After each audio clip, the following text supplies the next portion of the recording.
Hey Outliers, we're back with David McDonough of Commonstock to dive into everything from his habits and routines to the tools he loves, his favorite books, and so much more, all in less than 20 minutes.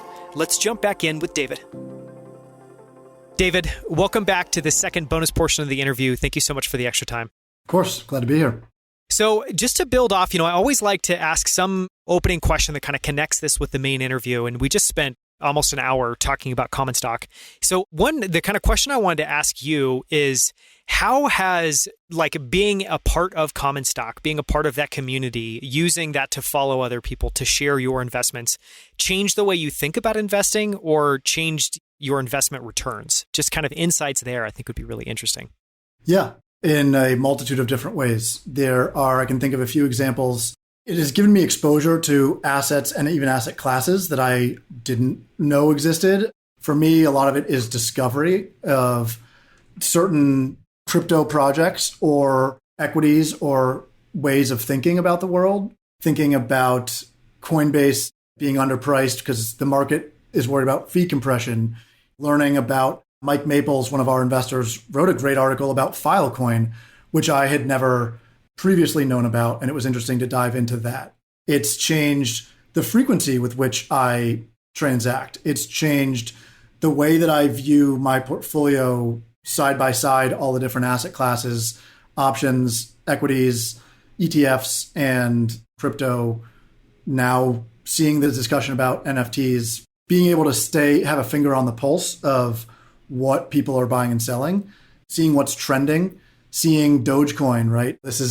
It's also given me a healthy dose of regret I bought Dogecoin way back in the day when Robinhood first decided to support it. I think I had 100% return and sold it 3 years ago. And then to watch Dogecoin go nuts earlier this year and see the data and see that what's trending has been really interesting. So just realizing a big part of actual investing, whether it's professional or self-directed, is just being tapped into what the trends are, what markets are doing. A bunch of high quality data sources, which is always really hard to find. So now we'll transition into some of the questions just around kind of habits, routines, tools. And I'm curious, we haven't talked about this yet, but what does your daily routine look like? And are there things that you try to do that just help you show up as your best self? I think back to talking about that steep learning curve of being a CEO, the mental side of the equation. I've always just noticed, at least for me, habits and routines is something I've leaned into more when I'm in those stressful periods. I will avoid going into I wake up at 4 a.m. and then I meditate for 2 hours. Yeah, you can leave that out. I'll start and work backwards. One routine that's probably crazy that I do is I try to go for a 2-mile run every night. And I like running late at night just because running in the morning sounds crazy. You're not really loose. I grew up on the hill where there were so many tourists, I had to run at night. But I found going for a run clears my head at the end of the day, gets the endorphins moving. For some reason, I feel like I have a lot of my best ideas while I'm on a run, just being able to detach, being able to step away and see the larger picture. I read a few newsletters each morning. Basically, I wake up and I will try to triage via Twitter and a few email newsletters what's happening in the world, what's happening in markets, what's happening in tech and VC world, and now crypto. And then nowadays, I'm actually in a lot more meetings. A year ago, I was in Figma doing design. I was reaching out to users. I was doing research. I was talking to creators. Now, a lot of what I do is my job has changed and I focus on the company org structure. I focus on our long-term strategy and I focus on being the best spokesperson, recruiting, building the team. That's my new job. And a lot of it is just learning those new roles. Now I have more of a manager schedule where I don't get to design in Figma and build things myself. I still try to keep those skills fresh, but I've been banned from actually doing any coding, which is probably for the best. That's probably a good place to be in the company. You mentioned newsletters. What newsletters do you follow, and are there any you really enjoy? Honestly, the one that I've read since I started was Dan Primack, back in the days when it was PE Hub and now at Axios. I think Axios has done a great job. He's a great writer. He's awesome. And so I try to read that every day. And then I try to not get too overloaded with newsletters and Twitter. Actually, one of the habits and routines is I actually kind of segment email responding. I think I try to avoid the pernicious trap of always feeling like you need to be on demand responding at all times, whether it's Slack or email, has created a actually less than productive approach. And I try to answer email in batches at the beginning of the day, middle of the day if there's anything urgent, and then last thing at night. Along those lines, are there tools that you rely on? These can be physical tools. I mean, we talked about the amazing camera setup you have. This can also be software tools. What tools have you nerded out on, or do you just really enjoy using? I nerd out on pretty much every productivity and tech gadget tool. Honestly, one of the more valuable has been I use Whoop to track my sleep and my heart rate. And again, this is a pretty long marathon of a job, and making sure over time I can add some metrics like, am I getting enough sleep? Is my heart in a good spot? Just making sure I'm taking care of that baseline so that I can do my best work. I have an iPad Pro that I love taking notes on. And I also we just had an amazing chief of staff, Courtney, join. And we've been using something called Todoist, where we use an Eisenhower matrix, which is 4 quadrants. The top left, let's say, is urgent and important. The top right is important, not urgent. The bottom left is not important, but urgent. And you basically we whittle down just what we need to work on is in that urgent and important. And if it's in another quadrant, we either schedule it or give it to someone else to take care of. And so we've been using Todoist for that, and that's been unbelievable. That mixed with like this Eisenhower matrix approach to really prioritizing has been a huge unlock, and it's been exciting. Do you do the Eisenhower? I know that framework. We'll definitely link it in the show notes because I think it's a great reminder for anyone who needs a refresher. Do you guys do that via tags? Do you just go and triage and kind of move those into different categories? What's the system you use in Todoist? So we have 4 columns, and the far left column is this sort of urgent to do, and we are on the same dashboard. And the best part of my day is when I get to check something off as done. And then Courtney gets an alert that I've done something. And so it's like, boom, taking care of another thing. I'm not going to get in trouble for not finishing something I need to do. Because I think one of the challenges, not just as CEO, but as anyone at an early stage startup, is understanding the difference between what feels like work, but is actually kind of just busy work, and what is actually going to move the needle and move the company forward. And making sure, both for me as the CEO, but everybody on the team, is at all times like asking themselves, is this the highest leverage, most important thing that I should be doing right now? If not, someone else should be doing it. And it's a constant battle just for myself, but also to remind the team to make sure you're doing that. Constant battle is the right word. How do you think about your superpowers? And I know that may be a loaded term, but the idea is really all of us have things that we're just wired to do really well. And we also have things that we're wired to not be particularly great at. On the positive side of that coin, what do you feel like when you're doing it, or when you hear from others, you're just performing at your highest level? What is a superpower for you? There are a few different ways to frame this. I think ultimately my superpower that I think of as a superpower, and I'm sure people would give me feedback otherwise, but for any founder or builder, I think empathy is the most critical unlock. It is like a secret weapon where if you have the right empathy, that skill to, whether it's talking to an investor, talking to a user, talking to a customer, literally a partnership, being able to very quickly understand the pain points or the motivations or the incentives of the person you're talking with. And you're not manipulating them. It's just, I think for me, the way that I grew up, I kind of grew up in inner city DC and would go between a lot of different strata of social classes, and the ability to understand, I think, really well understand different motivations and incentives, and be able to just connect with people. Again, this isn't like you're trying to game the system. It's this person is incentivized by understanding how to improve their investments.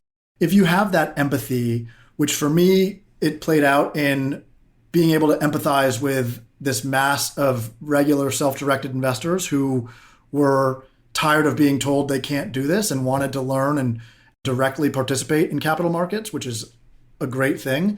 That empathy showed me, whoa, there's a big market here.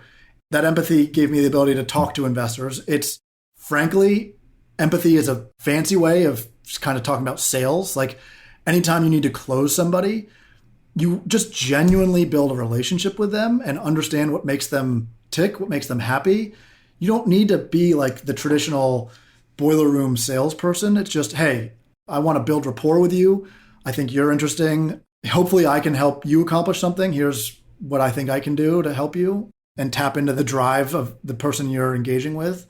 That for me, from both product, fundraising, like anytime you jump into a fundraising conversation, understanding the motivations of the other person, what makes them tick, what they're excited about, and steering the conversation towards that is, I think, genuinely what I enjoy doing the most, and has also been kind of the most valuable. I love that you brought up empathy. It hasn't been brought up before.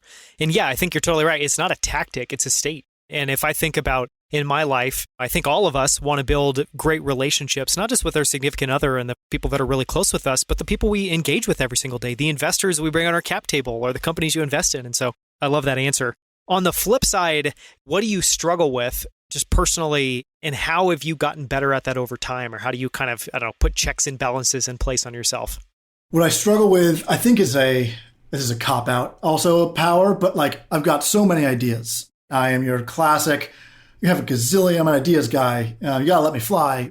I think that was a maybe Talladega Nights quote, Will Ferrell from somewhere. But I mean, there's so much running around. There's so many features and products and ideas that I want to build, and trying to be focused, making sure that I'm focused purely on what is going to move the needle most right now, right? Again, I'm the chief offender there and have surrounded myself with extremely talented people who are able to help create sanity out of the chaos of, here's a great idea, we could do this is a $1 trillion idea, and make sure that I write those down and I chew on them, but I don't let those become distractions for me or the team. And I would love to spend all day designing GIFs and like animations, because it's really fun for me to do. I've got a great idea for like an upvote animation.